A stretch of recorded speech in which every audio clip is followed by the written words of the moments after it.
अस्सलाम वालेकुम मेरे समझदार पाकिस्तानियों। मेरा नाम रेहान तारिक है और आप मेरा यूट्यूब चैनल और फेसबुक पेज देख रहे हैं। करोड़ दुरूद आक़ाए दो जहां नबी मेहरबान मोहम्मद मुस्तफ़ा सल्लल्लाहु अलैहि वसल्लम पर। इस दुआ और इस उम्मीद के साथ इस व्लॉग का आगाज करते हैं कि अल्लाह रब्बुल इज़्ज़त इस मुल्क के फैसला साजों के दिलों में समझदार पाकिस्तानियों के लिए नरमी पैदा कर दे। तब्दीली आ नहीं रही, तब्दीली आ गई है। अमरीकी अवाम ने डोनाल्ड ट्रंप को अमरीका का 47वां सदर मुंतखब कर लिया और इतनी अनप्रेसिडेंटेड विक्ट्री है कि जिसमें डोनाल्ड ट्रंप अपनी तकरीर में यह कहते हैं कि वो तो 315 इलेक्टोरल कॉलेज वोट्स एक्सपेक्ट कर रहे थे, उनको 277 इलेक्टोरल वोट्स अभी तक पड़े हैं। गैर हतमी और गैर सरकारी नताइज के मुताबिक Donald Trump 277 electoral vote secure करके अमरीका के प्रेसिडेंट बन गए हैं, 47वें सदर मुंतखब हुए हैं और दूसरी बार व्हाइट हाउस में पहुंचेंगे। लेकिन बाइसे ताज्जुब बात मेरे लिए ये नहीं है कि डोनाल्ड ट्रंप प्रेसिडेंट बने। बाइसे ताज्जुब बात मेरे लिए ये है कि पाकिस्तान में इब्नुल वक्त लोग किस तरीके से डोनाल्ड ट्रंप को प्रेसिडेंट बनने पर मुबारकबाद दे रहे हैं। मैं क्या कह रहा हूं और क्यों कह रहा हूं जरा आपको समझाने की कोशिश करता हूं। हुकूमत की हवाइयां उड़ी हुई हैं, अब क्या करें। यानी वही डोनाल्ड ट्रंप जो एक आंख नहीं भाता था, जिसके अगेंस्ट ऐसे ऐसे स्टेटमेंट्स जो मैं आपके सामने रखने जा रहा हूं, वो स्टेटमेंट नवाज शरीफ, शहबाज शरीफ, उनके जो उस वक्त के मिनिस्टर्स हैं पाकिस्तान मुस्लिम लीग नून के, उन्होंने दिए हुए थे। अब वो मुबारकबादें दे रहे हैं। वैसे तो अभी कुछ ही देर पहले बिलावल भुट्टो साहब ने भी डोनाल्ड ट्रंप को मुबारकबाद दे दी है। शहबाज शरीफ साहब का ट्विटर हैंडल, बावजूद इसके कि हमारे यहाँ वीपीएन लगा के ट्विटर एक्सेस करना पड़ता है। सबसे पहले मैं ये तो बता दूं कि इलॉन मस्क जो है, उसको डोनाल्ड ट्रंप ने अपनी तकरीर के अंदर खासा सराहा है और लगता तो मुझे ये है कि इलॉन मस्क या तो ट्रंप के मुशीर होंगे या फिर उनकी कैबिनेट का बड़ा इंपॉर्टेंट हिस्सा होने जा रहे हैं। तो इलॉन मस्क का जो एक्स है यानी ट्विटर है, वो पाकिस्तान में बैन है। मेरा ख्याल सबसे पहले तो ट्रंप साहब को जो करना चाहिए वो ये कि पाकिस्तान में जो ट्विटर पे बैन है उसको खुलवाना चाहिए। तो शहबाज शरीफ साहब ने वीपीएन इस्तेमाल करते हुए जो ट्वीट की है, मैं सबसे पहले वो ट्वीट आपके सामने पढ़ के सुना देता हूं, उसके बाद मैं चेहरा दिखाऊंगा कि ये लोग ट्रंप को क्या कहा करते थे, आज किस मुंह से इब्नुल वक्त लोग ट्रंप को मुबारकबादें दे रहे हैं। तो जनाब शहबाज शरीफ साहब कहते हैं, congratulation to president elect Donald Trump. अच्छा, प्रेसिडेंट इलेक्ट लाजमी लिखते हैं क्योंकि उनको पता है सिलेक्ट क्या होता है। Congratulation to president elect Donald Trump on his historic victory for a second term. I look forward to working closely with the incoming administration to further strengthen and broaden the Pakistan-US partnership. और साथ ही Donald Trump को tag भी कर दिया है। ये शहबाज शरीफ साहब लिख रहे हैं। अब शहबाज शरीफ साहब के जरा मैं लीगी रहनुमाओं की और मिनिस्टर्स के रिमार्क्स बताता हूं कि इन्होंने ट्रंप के बारे में क्या कहा हुआ है। और एलिजिडली, अभी रिपोर्टेडली एहसन इकबाल साहब ने तो बताया जा रहा है कि जो पुराने ट्वीट्स थे, मुबैना तौर पे जो पुराने ट्वीट्स थे डोनाल्ड ट्रंप से मुतालिक, जो डोनाल्ड ट्रंप से जिससे नफरत झलक रही थी, वो सारे ट्वीट डिलीट कर दिए हैं। तो जरा एहसन इकबाल साहब क्या कहते थे, जरा मैं वो दिखाता हूं आपको कि एहसन इकबाल साहब ने ट्रंप के बारे में क्या कहा हुआ है। कहते हैं, सदर ट्रंप की शिकस्त पर एक मुबस्सिर ने तबसरा किया।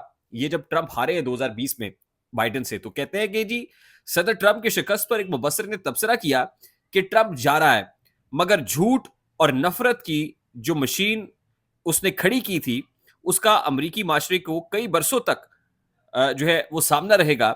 आज पीटीआई के गुंडों को देखकर मैं पाकिस्तान के लिए सच नजर आया। इमरान जा रहा है, मगर इसकी झूठ और नफरत की मशीन हम बरसों भुगतेंगे।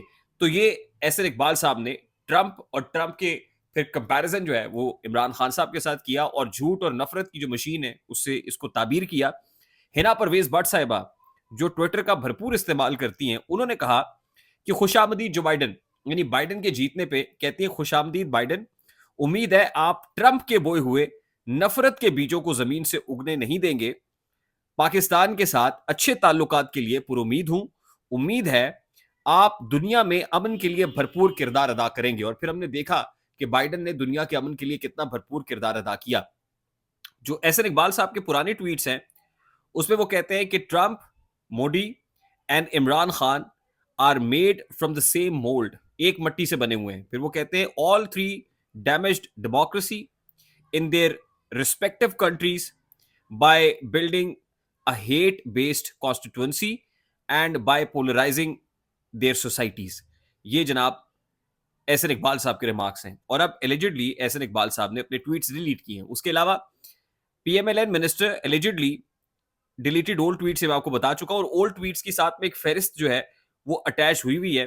वो कहते हैं कि we have one in Pakistan too and he will shown way out soon इंशाल्लाह। यानी वो ट्रम्प से कंपेयर करते हुए कह रहे हैं कि एक ट्वीट जिसमें ट्रम्प के बारे में वॉशिंगटन पोस्ट ने बेसिकली लिखा ट्रम्प के बारे में कि Trump's defeat is for the world's damages and dictators. ये अच्छा, for the world's demagogues and dictators. उसने देखा है कि जो ट्रम्प की जो शिकस्त है ना, असल में उससे किसको धचका पहुंचेगा तो वो बता रहे हैं। और ऐसे इकबाल साहब कहते हैं कि हमारे पास भी ट्रम्प की तरह का एक शख्स है, इमरान खान, और उसको जल्दी दरवाजा दिखा दिया जाएगा। फिर वो कहते हैं can you guess Pakistani Donald Trump, ये एहसन इकबाल साहब कह रहे हैं। फिर कहते हैं I am surprise to see amazing similarities, कहते हैं amazing similarities in tone and language of Trump and IK's followers. ये एहसन इकबाल साहब लिख रहे हैं। मुझे मेरे पास असल में मेरी ग्लासेस नहीं है, पढ़ने में थोड़ी दिक्कत हो रही है, तो ये कुछ जो ट्वीट्स हैं ये माजी के ट्वीट्स हैं और मेरा ख्याल है आईना दिखाने के लिए काफी है।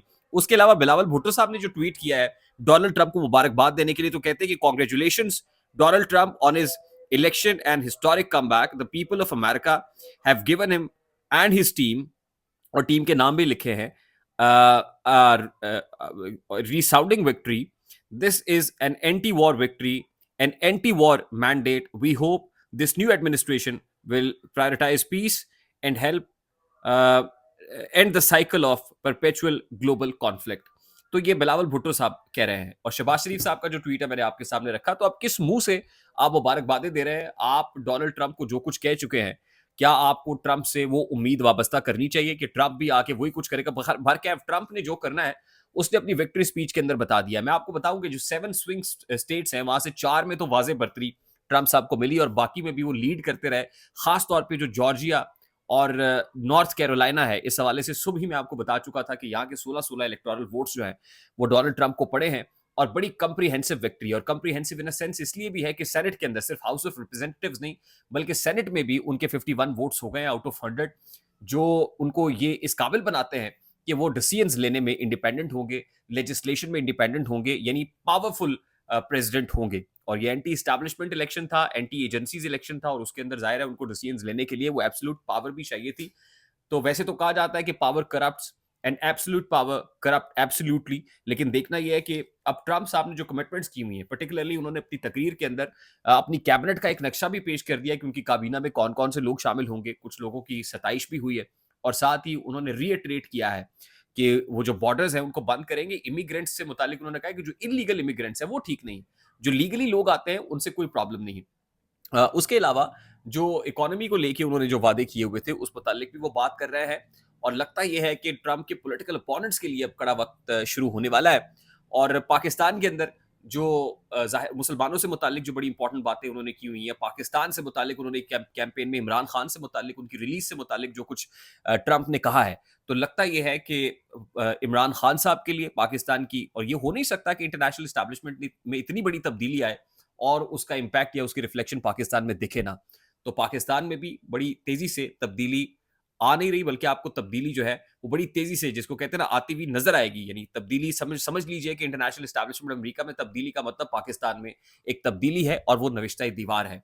और शायद यही वजह है कि इमरान खान साहब एक तरफ बड़े होपफुल थे, इमरान खान के हामी बड़े होपफुल थे कि नवंबर में कुछ होगा, और दूसरी तरफ जो पीडीएम सरकार है, पीडीएम प्लस प्लस, उन्होंने जो कानून साजी की, वो कानून साजी जनाब आर्मी एक्ट 1952 के अंदर अमेंडमेंट हो, वो प्रैक्टिस एंड प्रोसीजर एक्ट हो, वो जजेस की तादाद बढ़ाने का मामला जितनी तेजी से किया गया, वो इसी असर को महसूस किया जा रहा था कि अगर इंटरनेशनली कोई बहुत सीवियर किस्म के असरात होते हैं, तब्दीली आती है, तो कम से कम जो है ना उसका डैमेज हो। लेकिन बरकैफ जो होना है वो तो होकर ही रहेगा। आई होप मेरी बात आप तक पहुंची होगी। अगर पहुंच जाए तो वीडियो को लाइक और शेयर करना मत भूलिएगा। चैनल पे नए तो चैनल को सब्सक्राइब कर लीजिएगा, बेल आइकन जरूर दबाइएगा। मुझे रेहान तारिक को इजाजत दीजिए, अपना बहुत सारा ख्याल रखिएगा। अस्सलाम वालेकुम।